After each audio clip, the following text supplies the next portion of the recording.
Look, Citra said it brilliantly. It's a big deal. It is a big deal. Yeah. This wasn't a competition. Portugal versus Spain. It wasn't hosted by any of the countries. It was a neutral ground, but it was a packed stadium. You had thousands of fans traveling from their countries. The neutrals who were in the stadium, when you looked at the UEFA layout, there were neutrals who occupied more of the stadium than the fans from the home countries. And that is a big deal because the best players are on show and they are playing their best football. You have Champions League winners, treble winners on the pitch, played even in the third and fourth game. Look at the team that France fielded. Yeah. If it was a glorified friendly game and it was just a third and fourth game, Mbappe and co are not starting that game. But they are playing and they are playing till the end. Yeah. And it shows you the seriousness that some of these countries attach. And look, the thing is, just look at the past winners. If it wasn't a competition that some of these teams were taking seriously, we would have seen many of these lesser known teams reaching the latter stages. But it's constantly being the big boys who are reaching there's Germany, there's Portugal, there's France, there's Spain in the last Netherlands. It's showing you the competitive nature of this competition. So again, it's the smart thinking from UEFA. And it's just because it's unorthodox, it's very difficult for the rest of the world to place it in terms of where the major competitions stand, because we know that the Euros is the major one. But they've managed to pin the Nations League. I will not say it's alongside the Euros, but the Nations League is like a Champions League because it happens every year. Yeah. So every year you are looking forward to it, but the seriousness is attached. The only international competition with relegation and promotion. And promotion, exactly. Wow. And it's brilliant. And look, what we saw over this past 4 days, from Wednesday up until Sunday, top class football. And for me, this Portuguese team has, in the past 4 years, I've always believed that they are good enough to rub shoulders with the best of the world. They have a group of players, and if you look at the talent pool that is emerging from Portugal, they have a very, very solid group of players. It was just about finding the right balance and the proper coaching to take them over the line. Now, I would have been very pained yesterday if Portugal didn't win. From day one of this competition, unbeaten in the group stages, by far the best team in this competition, went to the knockout rounds, how they dispatched off opposition, went to the semi-finals. You saw them against Germany, the home team, coming back from a go down, going on to win the game. Against Spain, who have been virtually unplayable in fact, for the last 2 years. Not lost the game in the last 2 years. And look at how Portugal plays Spain. In fact, if you look on the balance, if anybody was supposed to win the game over 120 minutes, perhaps Portugal got the better opportunities to kill it off. We've not seen anybody handle Lamine Yamal since he broke out. In fact, I was just saying to myself, I was talking to Karim before. Was this like the first time we have seen Lamine Yamal have a bad game? I can't recall. You know the funniest thing about that Lamine Yamal and Nuno Mendes battle? It wasn't even the fact that Yamal couldn't get the better of Nuno Mendes. It's what Nuno Mendes was doing to Lamine.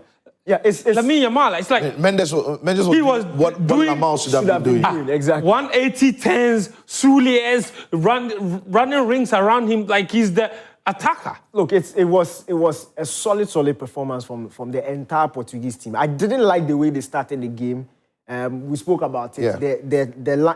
You don't expect, and that's another thing that Martinez needs to chop off before the World Cup comes in. You can't be experimenting some things when it comes to finals of competitions. Joao Neves is not a right back.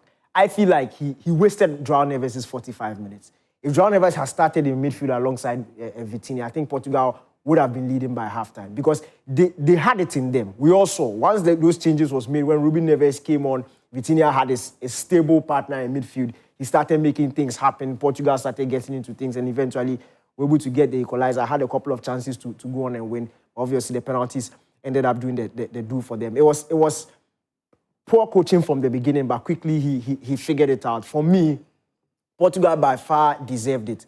And another thing that made me happy yesterday was it's been very frustrating when people just deliberately want to push a certain narrative without facts, without... This whole Portugal is better without Ronaldo. It is complete nonsense. The evidence we have, and the evidence everybody uses, is that Switzerland game at the World Cup. The last friendly game before the World Cup, Portugal had beaten Switzerland by 4-0. Switzerland had a poor World Cup before that game. that game, 90 minutes, is not enough evidence to stand on and say that this team is better. The guy was top scorer before the World Cup. He was top scorer for them in the last Nations League, leading to the Euros. The Euros, yes, it didn't work out, but the entire team didn't necessarily do well. He's come back into this competition, top scorer, and we are still hearing cries of they are better off without him. And we saw the entire attack just drop dead once he walked off the pitch. And that is why Goncalo Ramos doesn't start. That is why Jota doesn't start. Because they've been able to, just like Argentina did with Messi, yes, off the ball, he doesn't offer a lot in terms of defensive. He's 40. He's 40. You don't expect him to be pressing. But that skill set he has, the ability to score anytime he likes, it's a skill you can't find anywhere. Intelligence and awareness. Awareness, the intelligence, completely unmatched. So they've been able to find a system where other players will put in defensive shifts to accommodate him. But when they are going forward, once he's there, there's almost a guarantee that he's going to get you a goal. And he just needed that one chance. And he doesn't need to touch the ball 10 times. He doesn't need to he doesn't need to drop deep to build that. That thing doesn't add anything. It is about that. You see, all those metrics are stylistic metrics. So if you want a team that possesses football, then you expect their striker to be dropping deep play. It doesn't mean you are better than anybody. The job of the striker is to score. That is this. When it comes to the different positions in football, the goalkeeper and the striker, it's so easy to judge them. Goalkeeper, you are supposed to prevent goals. And you're passing. And you're passes completed. It is saves. That's your fundamental duty. And the striker, you score. Simple. If you're number 9, you are up there. You are responsible for goals. So you are judged by your goals. You are not judged by the touches you make, by your defensive. And that's what Ronaldo has done. That's what Ronaldo has done. And he's come up clutch in crucial moments. He scored in the quarterfinal, semi-final, final. Winner in the semi-final, equalizer in the final. Important goals. He said yesterday, he's not scoring the 4th goal. He's not scoring the 5th goal. He's scoring the important goals. Yeah. And he's done it throughout the competition. Top scorer for the champions of the Nations League.